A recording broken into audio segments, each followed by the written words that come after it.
By the late 9th century, the Magyars, a nomadic people, migrated westward into Europe. Under their military leader, Gyula Arpad, they arrived in what is now known as Hungary in 896. They employed light cavalry and archers, engaging in battle in open areas where they could easily outmaneuver a heavier equipped force.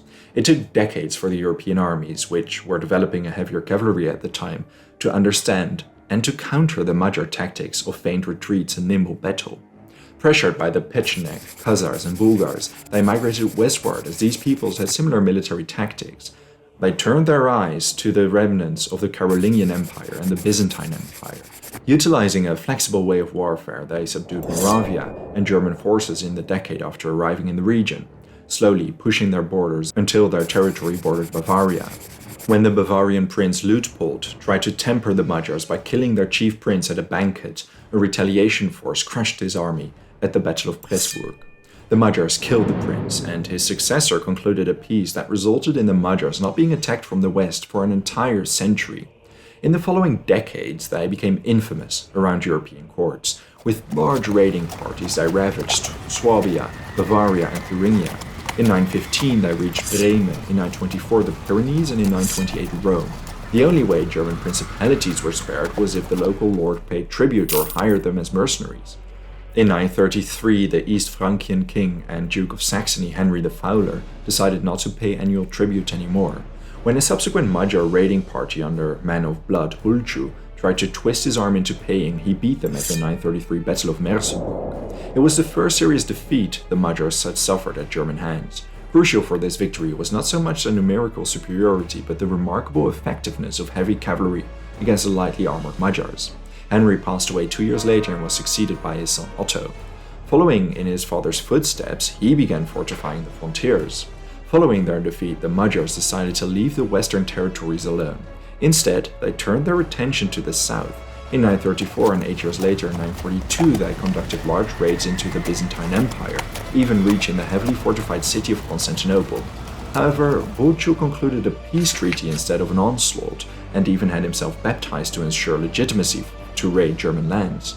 With newfound confidence, Bulchu turned his attention to the west again. He launched so-called lightning campaigns, surpassing the previous distance the Magyars covered. In 937, Magyar cavalry ravaged through Saxony and Lorraine, returning through the Rhone Valley and the French and Italian Riviera to Capua. 5 years later, Bulchu's horsemen traveled through Lombardy, crossing the Swiss St. Bernard's Pass, and even invaded Moorish Andalusia. Again, an incredible distance, and it is very difficult to capture in words the extent of these campaigns. A popular saying at the time was, "Lord, save us from the errors of the Hungarians." The raiding horsemen instilled fear in all of Europe.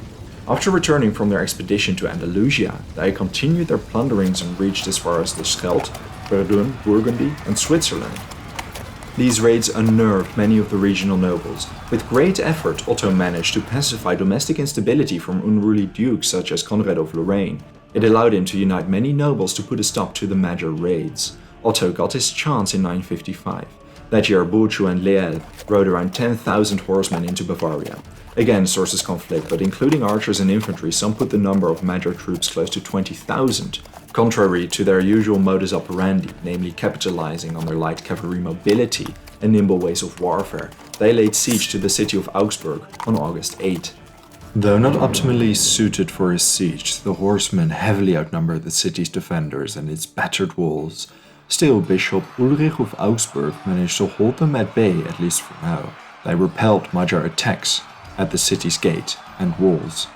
As the siege was ongoing, Otto received the news. He hastily raised an army of around 10,000 men traveling from the city of Ulm towards Augsburg, hurrying to relieve the city. However, they did not know that the Magyars had a scout wait at Reisenburg to warn them if someone sent a relief force on its way. Otto organized his army based on the regions they were from. The first 3 waves of his army consisted of Bavarians. The 4th wave consisted of Franconian heavy cavalry, led by his previous sworn enemy Conrad of Lorraine. The 5th wave consisted of Otto's Saxon knights he led himself. The rear was guarded by 2 units of Swabians and heavy Bohemian cavalry. Especially the Swabians are noted to have been exhausted from their long march towards Ulm, hence their positioning in the rear. The infantry consisted of spearmen and knights with swords and lances. Still, his forces were outnumbered at least 2 to 1. It must have been his hope that his heavy cavalry combined with the hilly terrain would be enough to subdue the Magyars, just like his father had managed to nearly 2 decades earlier. They traveled through the Rauerforst, an area where enemy horse archers and light cavalry would be largely ineffective. The alternative would have been to travel around it, crossing vast plains where the Magyars would surely be able to strike them. On the morning, the day after they launched their siege, news reached the Magyars of Otto's army approaching. They abandoned their siege and began taking their positions between the river Schmutter and Lech. On August 10, 955, Otto and his men slowly trekked through the Rauerforst as the scorching sun shone down on them. Suddenly, as the column trekked along, Otto heard screams from the rearguard. A force of Magyar lightly armored horse riders had managed to circumvent the Rauerforst, crossing the Schmutter and Zusam rivers. They completely surprised the already exhausted rearguard with their rapid charge on the narrow wood path. A skirmish broke out, and their attack was devastating to the supply train, to the Bohemians and the Swabians, who were easily routed. Things did not look good for Otto. However, instead of pushing forward, the Magyars began looting the supply train. Although it seemed like they would defeat Otto's troops in a pincer movement, instead they were losing momentum and not doing anything about it. The horsemen seemed happy enough with the loot. Understanding his precarious situation with the main Magyar contingent on the other side of the woodlands, Otto ordered Konrad's Franconian cavalry to turn back and fight the rear, while he continued forward. Duke Conrad broke with the column train and charged towards the looting Magyars. Dismounted and distracted, the Magyars were easy prey. They engaged in battle in the woodlands while Otto reached the end of the woods. He deployed his force in a line on the field. 3 Bavarian infantry units stood in the front, with the rest in the rear. The Magyars deployed their infantry and archers in the front, surrounded by numerous cavalry units in a crescent formation. Meanwhile, Konrad managed to scatter the Magyar looters. He victoriously returned from the woodlands. Otto ordered his heavy infantry to charge the Magyar infantry. The Magyar archers managed to launch just 1 volley of arrows against Otto's forces as they were charging. The heavy cavalry remained out of archery range, but within sight to have the Magyars expect a charge at any moment. The poor-equipped Magyar infantry was no match for the Bavarians. Heavy, bitter close combat led to the Magyar formation slowly breaking, but afraid for a charge by the mounted knights, they received no help from their horsemen.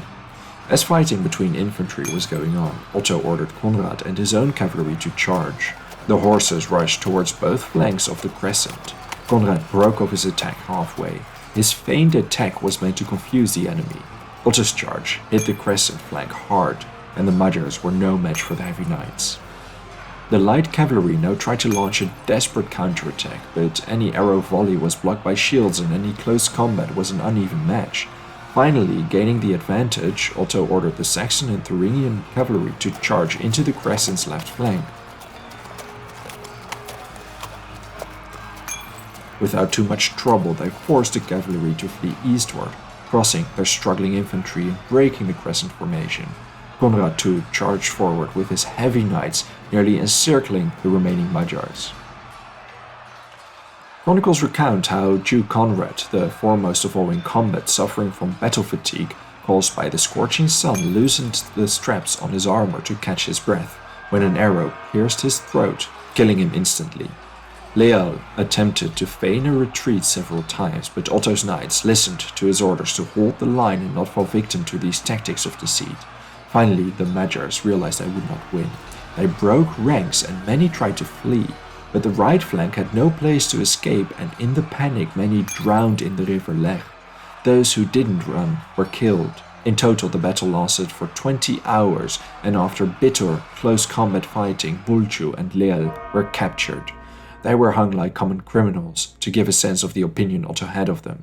Due to severe rainfall, either before or right after the battle, the levels of the Danube and its tributaries rose. As such, the Magyars who escaped the initial onslaught were trapped. For days after the battle, Magyars were found in the region. Many of them were executed, and those who weren't were maimed before being sent home.